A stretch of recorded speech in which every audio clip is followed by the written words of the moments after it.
That is part of what we understand from a new report filed by Wirepoints, wirepoints.org, all things Illinois policy related. And to discuss that report in more detail, we're pleased to be joined by Matt Rosenberg, senior editor at Wirepoints and the author of What's Next, Chicago, Notes of a Pissed Off Native Son. Why so angry? Matt, thanks for joining us. Appreciate it. Thank you. Good to be with you, Dan and Amy. And it was my editor at Bombardier Books, by the way, who suggested the last part of that title. But if you read it, you'll see. You're a happy-go-lucky native son. Oh, yeah, I'm a happy-go-lucky, pissed-off native son. Okay, very good. Yeah. So this report that you did, it's timely in a lot of respects because of, obviously, the Chicago primary election on Tuesday.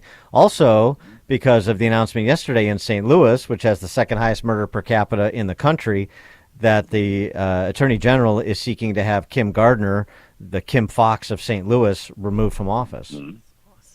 I tracked that, and that's just tremendously interesting. And in New Orleans, there's more going on than we had room for in the report. The recall petition signatures have been turned in to try and recall Mayor LaToya Cantrell, who has presided over great wreckage there in the city with the highest murder rate in the country in 2022.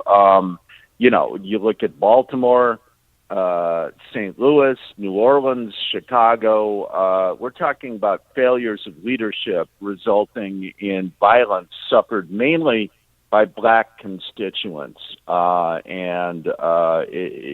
is a nationwide issue. Incompetence and failed leadership resulting in violence against minorities. If our court systems worked, if we did the blocking and tackling, arrest, prosecute, convict, and sentence meaningfully, we would be getting somewhere, some traction, but no. The numbers, too, just to give a bit of an order of magnitude, obviously we know about Chicago, and Chicago led the nation in the most amount of murders in aggregate, but as you were saying, on a per capita basis, New Orleans and St. Louis, how violent are those cities? New Orleans and St. Louis, New Orleans does, St. Louis almost does, 3 times as many murders per capita as Chicago. Ouch. I mean, that is really a statement. It is saying a lot. And, we only look, understandably, I think, at the 75 most populous cities for which there were reliable 2022 data. But if you get down to places like Baton Rouge, Jackson, Mississippi, Birmingham, you'll start to see numbers in the New Orleans, St. Louis, Baltimore range there on the rate. There's tension between the idea of the arithmetic total versus the rate, and a lot of excuse makers for Chicago say, oh, well, we're only the 10th or 12th. It's actually the 13th in 2022 highest rate. And okay, fine, but we still had 697 dead bodies piled up as a result of murder in Chicago last year. And, do lives matter? Do black lives matter? Because 500 to 550 of those 700 murder victims were black. And, when one young black man gets, slain by police, and sometimes police are at fault and need to pay a price, I won't dance around that. But it's exceedingly rare based on the total number of police public contacts. But when one young minority male is killed by police, usually because he has a gun and is not following instructions, as in the case of Adam Toledo, the hue and cry is endless, and we convict the cop, before the inquiry even begins in the media. But 700 dead bodies in Chicago for murder, most of them black. We try and sweep that under the rug by saying, oh, we've only got the 13th highest murder rate. And then we have various media personalities who I will not name who say, oh, well, it's not as bad as the 1980s. So long as we're under 934 murders per year in Chicago, nothing to see here. Keep on moving. And I find that morally abominable. And last year our crime spike was 41%, but we've already blown that away. Right now it's at 55% and growing. Yes. It is, and as you know, we reported on that recently, and we're tracking that. And Lightfoot, Mayor Lori Lightfoot, has said, "I'm putting more cops on the street." Not true. We're down 19% in the number of cops assigned to district beat patrols. We got that from the Office of the Inspector General. It's right there for anyone who wants to do a fact check. She also said, "I have a plan on crime." Well, it's an interesting plan because she's been in office 4 years. Major reported crimes were up 41% last year over 2021. And now at the start of 2023, as of last Sunday, we're exceeding last year by 55%, and it's really rather striking. And several categories are much higher than that. And then certain districts, like District 4, a huge police district on the southeast side, major crimes are up 79% down there. And again, mainly black residents down there and Latinos and a few white people in Hegewisch. So where are the media on digging into this stuff? This data is posted every Monday or Tuesday, right at the police department website. It's important. Accountability doesn't matter so much. We need instead to understand, what tweets Paul Vallis liked. Well, something else too. I mean, we talk about 700 murders last year, and that doesn't even contemplate 4,000 shootings. And so, and by the way, even comparing the numbers in 2023 to the numbers in the 80s and so forth. First of all, the population is a lot smaller. Secondly, medicine is a lot better. And so a lot more people get shot or saved, and thankfully so. But you got a lot more walking wounded around town too after having been shot, which is, pretty traumatic injury for most people, I think. So, we focus on murders, but obviously there are other traumatic crimes that impact the quality of life in the city on a wide swath of people. But I wonder, with respect to murder specifically, did you guys look at, because you were talking about the incidence of black victims when it comes to the murder total, did you guys look at murder per capita by race, so black, white, Latino in these cities as well? Because, maybe those numbers and the disparity between the murder per capita among blacks and the murder per capita and whites, maybe that would get some people talking. That's a very good suggestion. We did not. That would have been quite an undertaking, and Sure. Sometimes it's a huge win just to get accurate aggregate 2022 murder data. But what I can tell you is, first of all, and this is uncomfortable to say, and I think we need to understand there's tremendous diversity within the black and Latino communities in any big city. Most people, the ones who aren't in the news, are strivers, right? They're trying. Right. They're employed.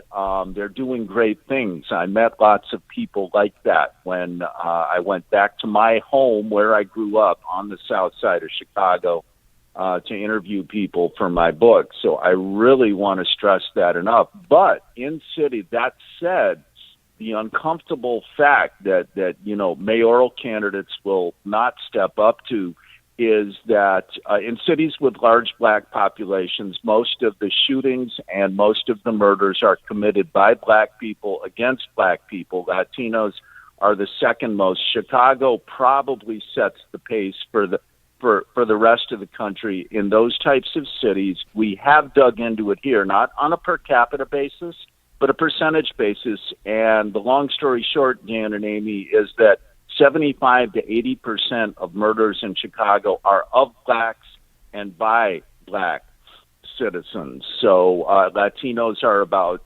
15%, and the rest, about 5% are whites and Asians combined.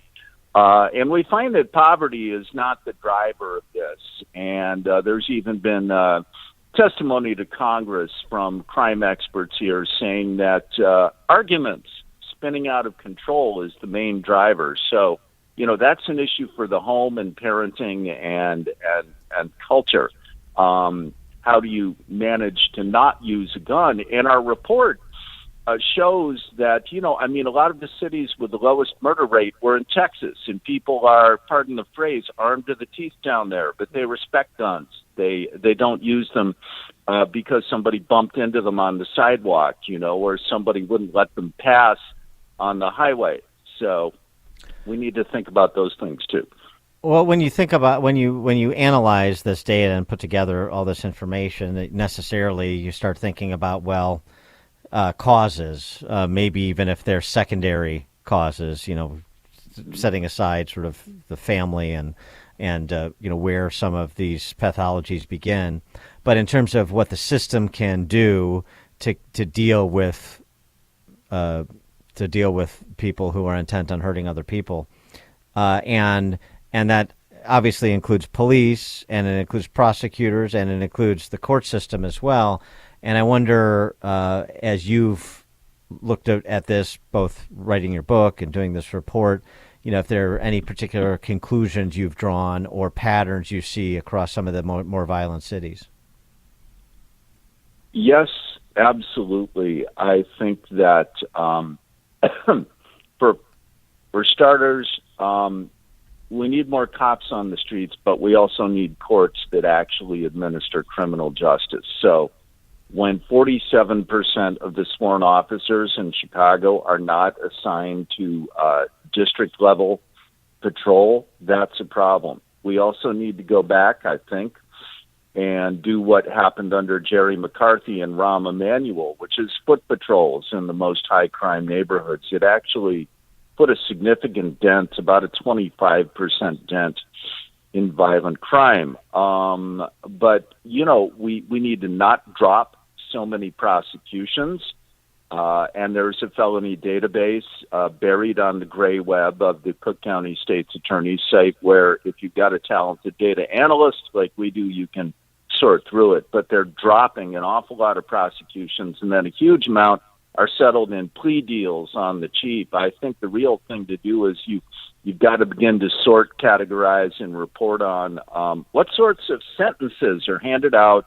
I think it goes back to what I said in the beginning, blocking and tackling all of these cities that are with high murder rates tend to have George Soros funded state's attorneys, county prosecutors, and they tend to drop a lot of charges or settle on the cheap. I think the weapons offenses, weapons felonies are the real key that unlocks the door here. They're not treated as serious crimes. Right. And the guys go through the revolving door again and again on weapons-related felonies. It may not be shooting a gun, but it may be a felon who, already has 2 weapons felony convictions, and he's caught again with an illegal gun and, let out on $250 bond and then goes and does something really bad while waiting for trial. So bail reform, weakness on prosecution of gun felonies. And it's terribly hypocritical because there's a hue and cry over mass shootings, which account for about 3 or 4% of firearms-related deaths in the aggregate nationwide. But the same people who advocate for banning assault weapons, quote unquote, look the other way or propagate laxity in prosecution of weapons felonies. So they're not serious about anything. It's like the reparations committee of the Chicago City Council. It's barely met. It's like the reparations program in Evanston. 25 households have gotten money through that. None of these progressives are actually serious about anything. They talk about everything is performative. It's kabuki theater. Right. Well, what can they do? I mean, every mayoral candidate keeps saying, I'll hire 1,000 police officers or right away, blah, blah, blah. But that's not the problem. I mean, we have to put pressure on Kim Foxx and Evans to be tougher on criminals. How whoever wins, they're not going to be able to change Kim Foxx's mind. She's pretty much dug in her heels. She wants to empty the prisons and give people, they'll do better next time. They'll be on electronic monitoring. It'll be fine. You put your finger on it, Amy, and I think about that a lot. And everybody knows, I hope, we do not take sides or endorse candidates at Wirepoints, but let's just acknowledge reportorial reality. There's a fair chance Paul Vallis might end up being our next mayor, which would encourage some people who are concerned about law and order, but he'll still face that issue, that elephant in the room that you just put your finger on, which is a Cook County court system, a prosecutor in Kim Fox and a chief judge in Tim Evans who, have dug in their heels, and they believe in social justice, not criminal justice, when you really cut through all the talk. So I don't know how that happens. I think maybe it starts with a mayor using their bully pulpit and calling it out. Like each time CWB Chicago or Wirepoints or even the Sun-Times, yes, reports on a guy who's gone through the revolving door and then killed or almost killed someone while waiting for trial, or, he's got 4 convictions and then he does something again because he got out early. Or he's on, well, you got to call that out. So the mayor has to be kind of a policy warrior. And what that means is a guy like Vallis, if you get a half-decent mayor in there, they have to come out and say, I'm going to be a one-term mayor. Because, the problem with Paul is that he's now dancing on the head of a pin to try and contort himself to please progressives. He's apologizing now for likes on tweets that probably some intern did. I mean, it's like social credit scores in China. When does he stop apologizing? And when does he, once you start, you never stop. Yeah, that's when they got you. Exactly. And so what's he really going to do as mayor? What's he going to do with CTU and the state of the schools? I worry about this. And so I despair that even if somebody like that got elected mayor of Chicago, would they really take aim at the Cook County political infrastructure, which is about 3/4 responsible for the messed up state of things on the streets of Chicago? And unless you really go at that and call them out, here's a guy with 3 prior convictions for stabbing people on the street, but he's out again before trial after stabbing someone on a CTA bus. And what does he do? He stabs someone again on the sidewalk. And, we had the details aren't exactly the same, but very close. We had a case like that in January, and nobody called that out. Right. So you got to step up. You really got to name names and use the bully pulpit if you're going to be mayor of St. Louis or New Orleans or Chicago. You got to call out the malefactors in the elected firmament. Matt Rosenberg, senior editor at Wirepoints, wirepoints.org, and author of What Next, Chicago, Notes of a Pissed Off Native Son. Matt, thanks for joining us. Appreciate it. It was a pleasure. Thanks for having me on. Thank you. And he joined us on our turnkey.pro answer line. If you're talking about it, Dan and Amy are talking about it. It's Chicago's Morning Answer on AM 560. The Answer. Are you tired of how race, gender, and science have been weaponized to destroy America's most fundamental values and principles? Today, America is facing a critical threat to conservatism and Christianity, and it's time to rise and take a stand. Join the Black Conservative Summit March 24th and 25th to hear from keynote speakers, participate in breakout sessions, panel discussions, and more. Speakers include Larry Elder, Lieutenant Colonel Alan West, Dr. Vodi Bakum, and Dr. Alveda King. You'll also hear from Dr. Shelby Steele, Bob Woodson, Ken Blackwell, Dr. Eric and Jennifer Wallace, and many more. Visit blackconservativesummit.net for more information and to register today. Enter the Black History Month promo code BHM23 for a special discount. That's the Black Conservative Summit, March 24th and 25th.